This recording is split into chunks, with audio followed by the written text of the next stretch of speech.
Welcome to my channel, welcome if you're new here, welcome back if you're returning, and let's just jump into this video.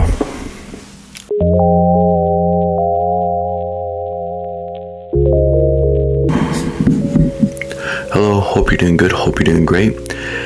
Happy 2026. To be honest, I already made a video with that intro of happy 2026, happy new year, but honestly, it seems as though that this video is going to come up before that one. That video being top 10 movies of 2025.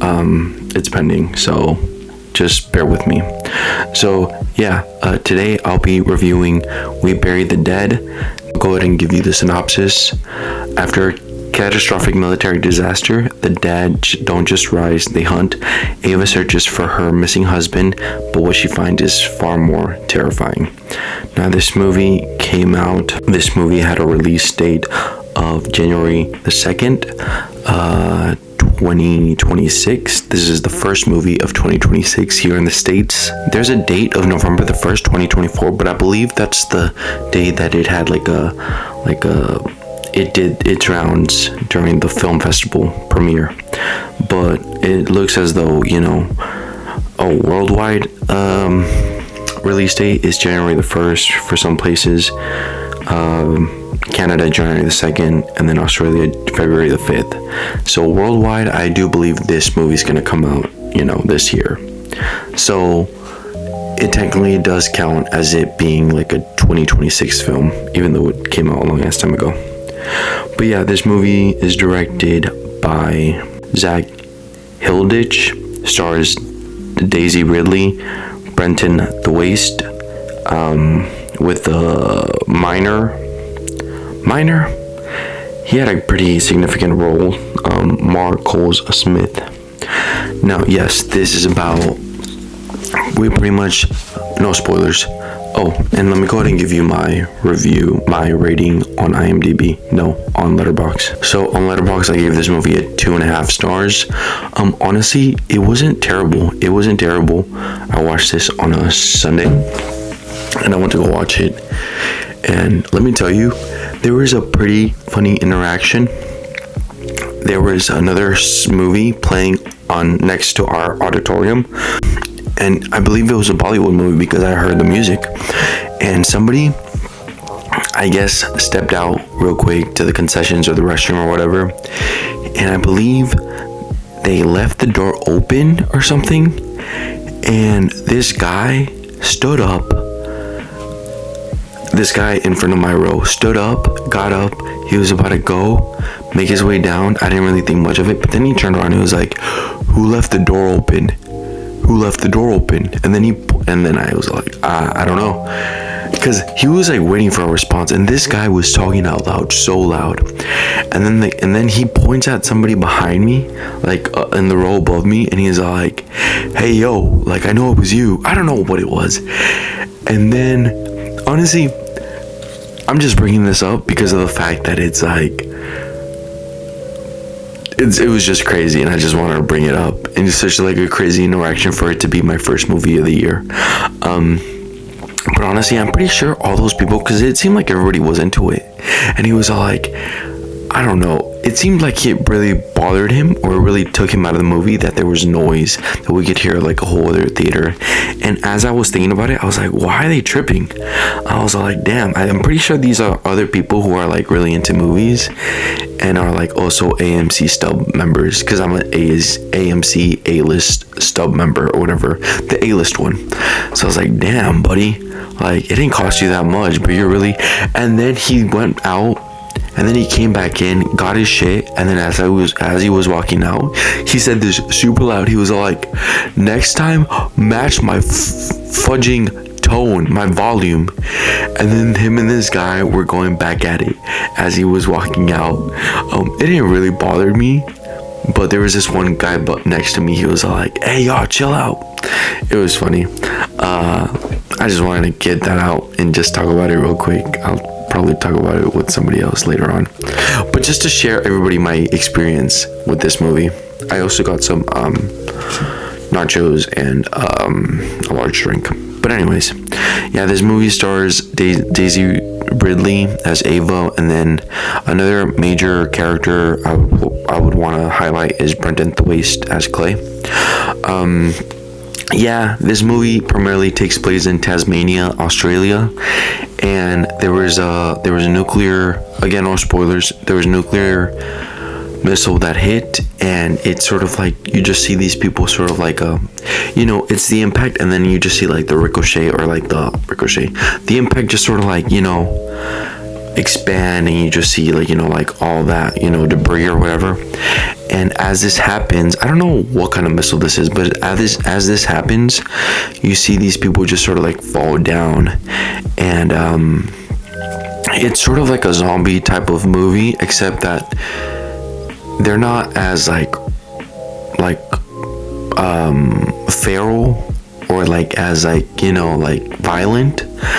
They eventually do get there, but it seems as though there's just one line where it's like some of the people just stay dead.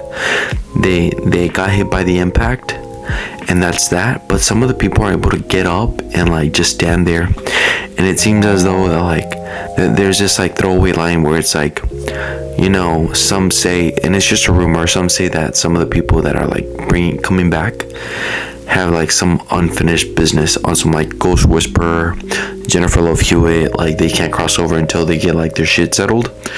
And so we see some of these people, and it's kind of sad, it really is, because we do see a zombie who ends up, it scares the hell out of me, but then you see him sort of like start burying his own grave. Damn, that seems like a spoiler. That'll be the last one, I swear. But there's been a lot of zombie movies, and it's like, how original can you get? It seems as though this one, or maybe there's been more, but as far as I've seen, this one really touches on like the grief and also like unfinished business. And one movie that I watched last year that really delved into that was Bring Her Back, where this lady sort of does like look it up. It's like a really dark movie about like resurrection and like witchcraft and like demonic possession, while also like touching into like those like themes of like grieving, and like sometimes how far would we go to bring back the person that we love. Well, here it's like some of those people that pass away not being able to like cross over, or like having unsettled things. But it seems as though Daisy Ridley's like character, she's not one of those people, but she's like a regular human being who has that issue. Like she lost her husband, well, like her husband is like in this resort, and she's trying to make her way down there, and she left things pretty like messed up, and she's just doing this as like, which is valid. It's like, damn, like that's where I left it off. And it's funny because I recently watched this one episode of How I Met Your Mother, where, spoiler alert, even though that show came out a long time ago, Marshall's dad ends up passing away, and they talk about how like during his funeral, they're like, the priest is like, okay, the theme for this funeral is gonna be like last words, and they all go around. Marshall's parents, like his family's like, I had like a pretty solid like last words with my dad. And then Marshall's like, the last words my dad ever told me was, go rent Crocodile Dundee 3, like it's slept on or whatever. And at first he's like really upset, because it's like, wow, those are like some pretty like he doesn't like those last words. But he ends up finding like a voicemail, and he's like, oh, actually, like the last words my dad ever told me was I love you, which is like great. But it's like, life isn't that fair. And it's like, it's sort of, you never know when you're gonna go. So I guess try to be as cool and collected with people, because it's like, imagine the last words you say is like, I hate you. And that's somewhat the issue here. Not really, it's not I hate you, but there's something that happens that I was like really shocked, because we like this whole time it's like, damn, you just like, she obviously loves her husband a lot, but we don't really get that like something happened, that she left things unsettled until like the very end, which I somewhat didn't like. I wish we would have gone that earlier in the movie, because it's like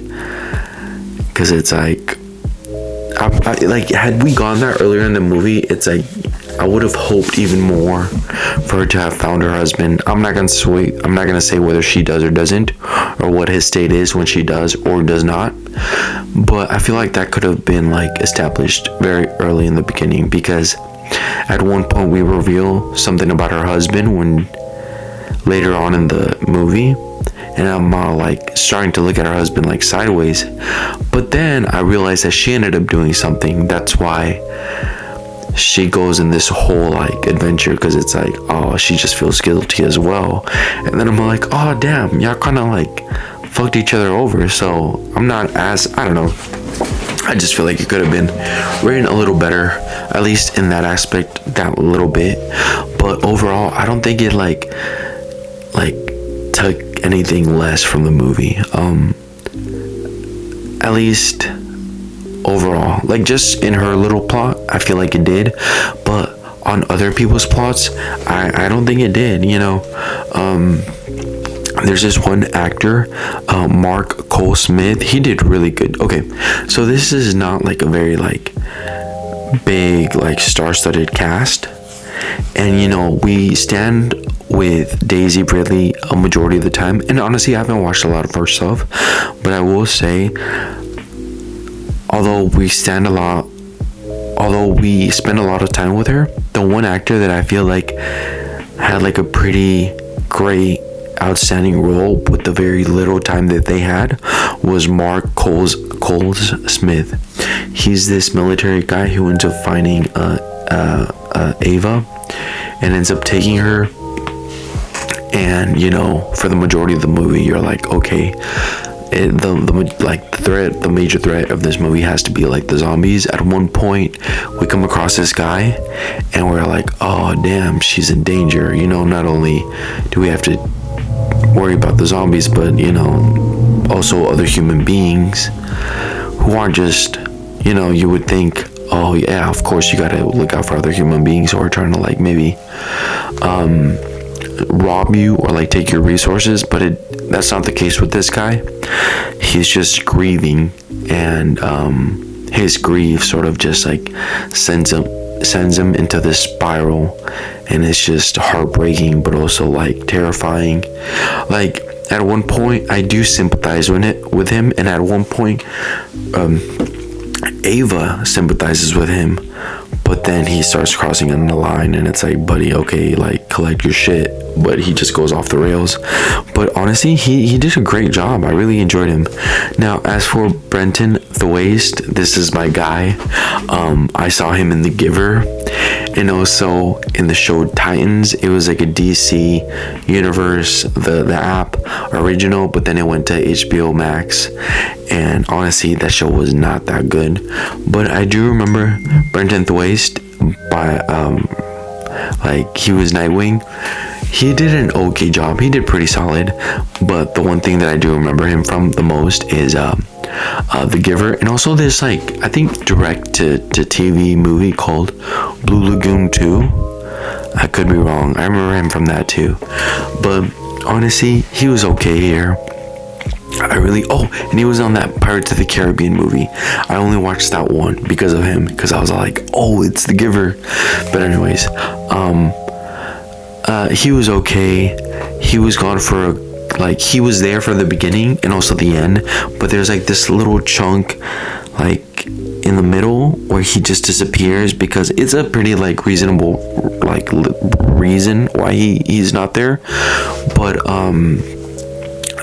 his more emotional scenes are towards the end, and by that point I was already like somewhat checked out. Not really checked out, but we had already resolved Ava's ordeal, and he did share a little bit, which I thought was touching, but I was like, this whole time I just thought, you know, he was just like this like hippie who was just doing it, just like going on this adventure with her for the sake of it.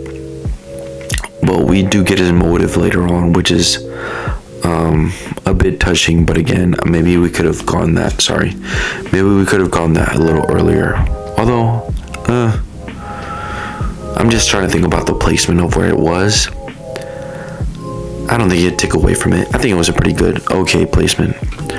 But yeah, to be honest, I think this movie's gonna go to Netflix. I'm not quite sure. You don't have to go watch it at the movie theater. Actually, one thing I do want to say, the visuals pretty good. The visuals were good. There's just one scene where there's like a sort of chase throughout like a tipped over transit bus, like a public transportation bus, and we just see them follow it. And then there's also this one scene where we see the city sort of burning, and I thought about Stranger Things at the end of season 4, and we just see like the flare and like the redness, but like a very more cinematic version of that. So the visuals were good, but overall I give this movie a 2.5 stars, and I honestly would say go check it out. So with that being said, thank you for watching. Like and subscribe, and I will catch you guys later. Peace.